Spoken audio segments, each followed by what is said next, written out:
Olá, bem-vindos então aí à nossa aula número 3 de CBA. Continuando então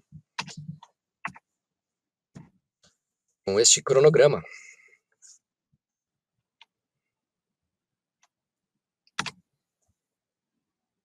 Trem de pouso.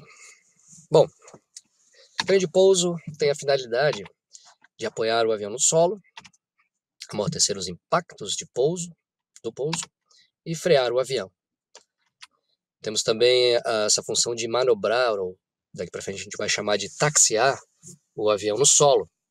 Então, quando a gente diz que o avião está taxiando, a gente diz que é a mesma coisa que dizer que ele está se movimentando no solo.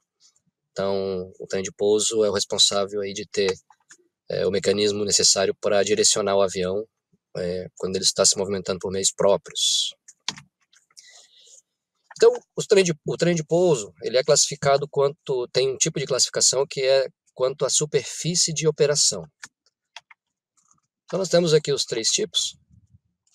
Primeiro, aí nós temos hidroavião ou hidroplano, que ele possui esses flutuadores e, obviamente, servem para pousar numa superfície líquida, né? Rio, lago ou até mesmo o mar, oceano.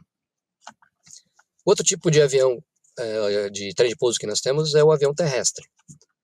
Então, tipo de trem de pouso feito somente para pouso e decolagem em terreno fixo, terreno sólido.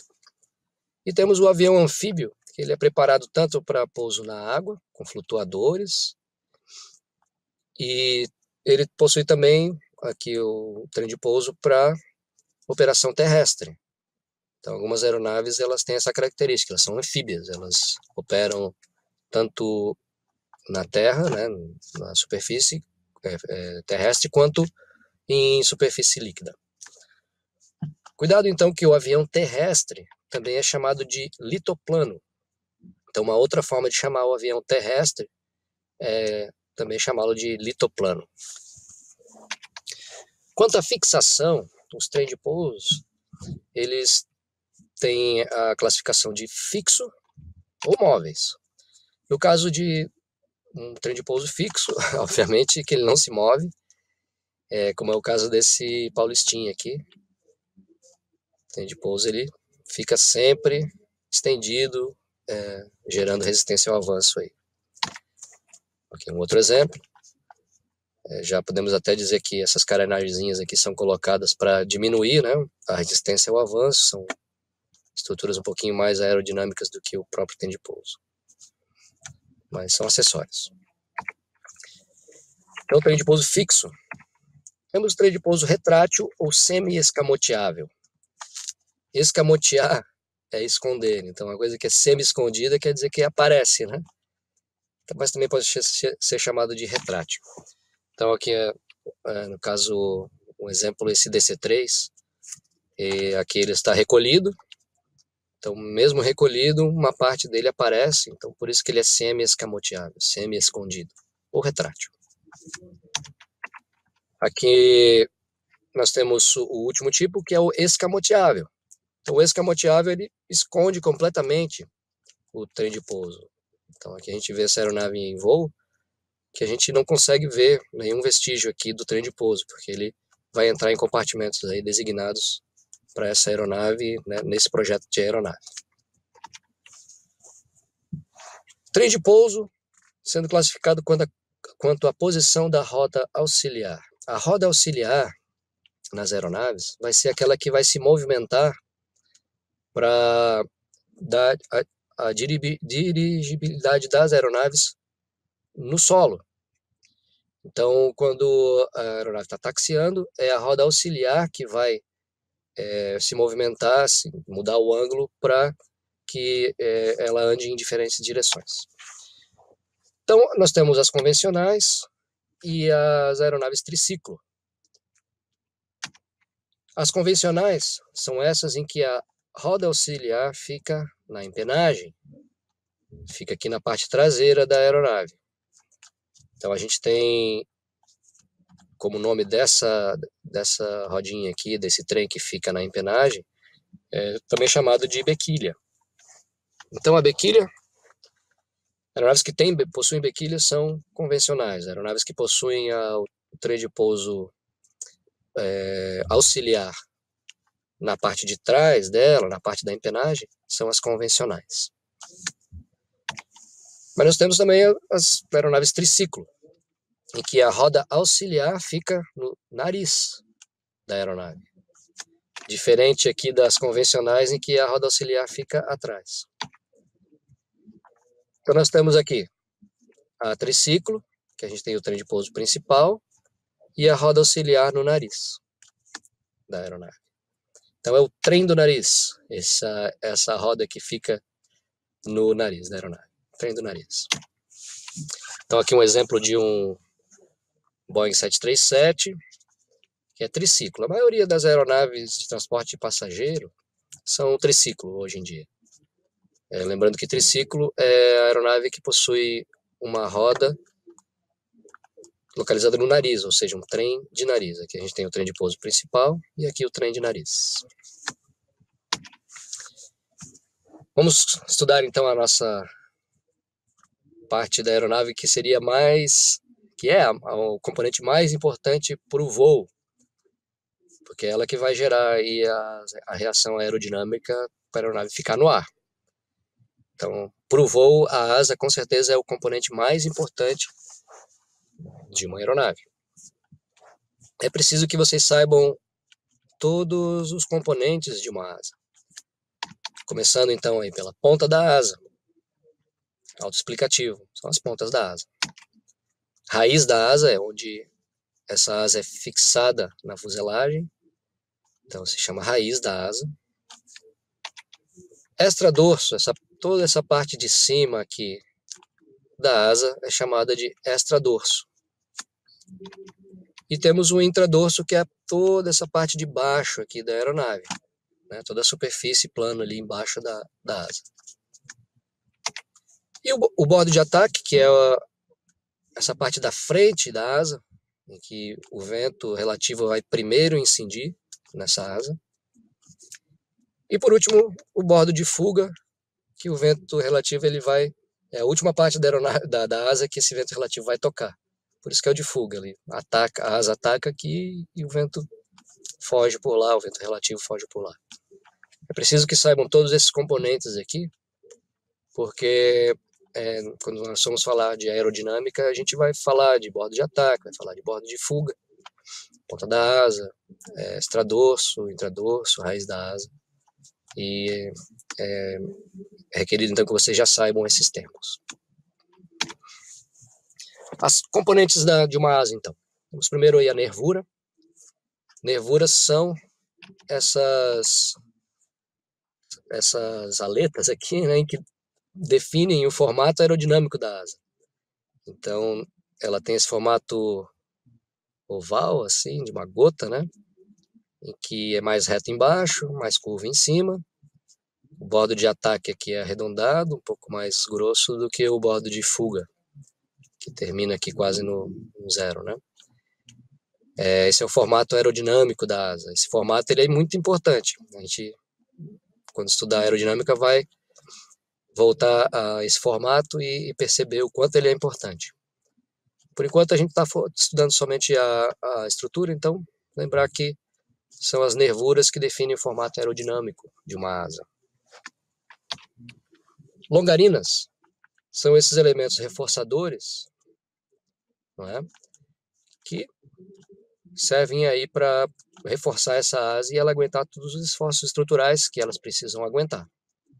Então, geralmente eles ficam conectados aí às nervuras para realmente fixá-las e dar toda essa robustez aí que elas precisam, né? Esse reforço que esse conjunto de asa precisa. Então, longarinas. Parte estrutural da asa, ali sendo realçado. A envergadura, gente, é o comprimento de ponta a ponta da asa. Então, aqui está um exemplo de um planador que tem uma envergadura bem comprida. O planador não tem propulsão de motor, né? Alguns até tem para decolar e tal, mas os planadores mesmo puros não tem nenhuma propulsão com motor.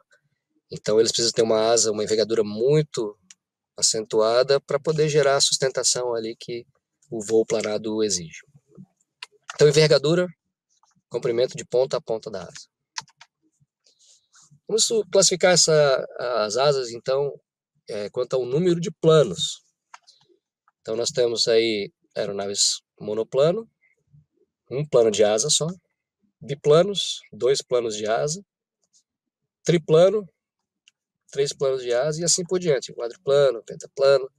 Antigamente, né, se faziam aeronaves aí com muitos planos, mas ao longo do tempo foi se verificando que, dependendo do uso, não é tão necessário assim ter essa quantidade maior de planos. Hoje em dia existem algumas aeronaves, mas mais para acrobacia ou para demonstração, para show aéreo, etc. A maioria das aeronaves feitas, né, para uso de transporte de passageiros são monoplanos.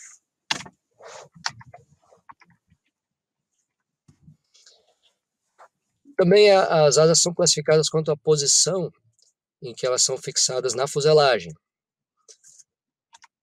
Temos aí a asa baixa, em que ela fica fixada abaixo aqui da fuselagem, ou seja, sob a fuselagem. Então essa fuselagem está sob a asa, ou a asa está sob a fuselagem. Então essa parte de baixo aqui da fuselagem é fixada a asa baixa. A asa média, como o próprio nome diz, essa asa é fixada no ponto médio aqui da fuselagem. Temos aqui do outro lado também. Asa alta, essa fuselagem está sob a asa, ou a asa está sobre a fuselagem. Então cuidado com a pegadinha aí do jogo de palavras. Aqui na asa baixa, quando a gente pega como referência a fuselagem está sobre a asa. Quando a gente pega como referência a asa, a gente fala a asa está sob a fuselagem. Aqui na asa alta, a mesma coisa, tem que cuidar a pegadinha. Quando a referência é fuselagem, essa fuselagem está sob, ou seja, abaixo da asa. Na asa alta, a asa está sobre a fuselagem, sobre é em cima. Cuidado com essa pegadinha. Por último, então, a asa parasol, em que ela se difere das outras porque ela é fixada com montantes, ou seja, suportes. E então a raiz da asa não fica diretamente na fuselagem. A raiz da asa ela fica assim ligada com montantes ou suportes, dando aí essa característica da asa parasol. Quanto à fixação dessa asa, nós temos a asa cantilever, ou seja, não tem suportes, e a asa semi-cantilever, que possui suportes. Mais uma vez aqui, quanto mais palavra tem, mais coisas tem. Então a semi-cantilever tem suporte, a cantilever não tem suportes.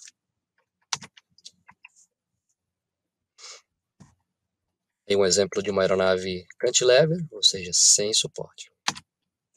Semi-cantilever, com suporte. Então aí a gente pode já classificar as aeronaves, né? A gente pode começar a olhar elas de um ponto de vista mais técnico. Quanto à fuselagem, então essa aeronave aí, o que vocês acham que ela é? Tubular, monocoque, semi-monocoque? Semi-monocoque. Ela é semi-monocoque. Empenagem, padrão. Trem de pouso. Tem o trem de pouso do nariz, o auxiliar e o principal. Então é triciclo. Essa aeronave aqui não mostra nada do trem de pouso na fuselagem. Então ela é escamoteável. Bimotor com motor a reação. Turbofan ou turbojato?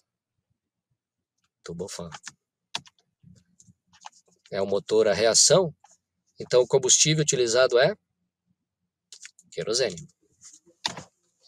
Asa. Raiz da asa fica sob a fuselagem. Então essa asa é baixa. Essa é uma aeronave de combate, a fuselagem é monocoque, empenagem dupla, trem de pouso triciclo. Ele aparece um pouquinho quando recolhe, então ele é semi-escamoteável.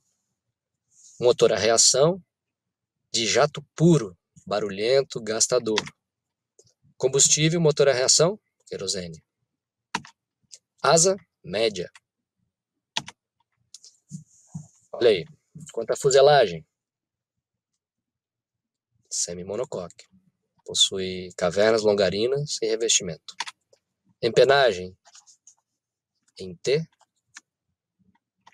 Trem de pouso, tá aparecendo um pouquinho dele lá, né? Então é semi-escamoteável. Motor, turbohélice. Combustível, turbohélice é o motor a reação, então o combustível é querosene. Asa, alta, não possui suportes, então é cantilever. Essa aqui é interessante aí. O trem de pouso aqui, então, é triciclo. E essa aeronave é terrestre, um litoplano, como as outras. Essa aeronave, então, quanto à fuselagem, ela é um modelo antigo e usado também para combate, então é monocoque. A empenagem, que não dá para ver, mas o profundor fica, aqui está aparecendo aqui atrás dessa asa, então ela é em T. Trem de pouso, aqui está aparecendo o trem de pouso, então ele é semi-escamoteável, ou retrátil. E essa aeronave, ela pousa na água também. Então ela é uma aeronave anfíbio, pousa tanto em terra quanto em ambiente líquido. Motor, esse é um motor antigo, a pistão, radial. Então motor a pistão, radial, é convencional, motor convencional. Qual é o combustível que o motor convencional utiliza? Gasolina de aviação, a Avgas. A asa, fixada por montantes aqui, suportes. Então ela é uma asa para sol. Fuselagem, tubular. Empenagem, padrão. Trem de pouso, fixo, convencional, não é triciclo, porque tem a bequilha, tem a roda auxiliar na empenagem. Motor, convencional, a pistão. Combustível, é uma aeronave motor convencional, então é gasolina. Asa alta, semi-cantilever. A gente tem também uma classificação quanto à forma das asas, né? Retangular, trapezoidal, elíptica e delta. Não está no nosso programa, na emenda, mas não custa nada a gente comentar um pouquinho aí. Tá aí as figuras, quanto a classificação das asas, quanto às formas que elas podem ter. Obrigado, então, pela atenção. Fim da aula 3.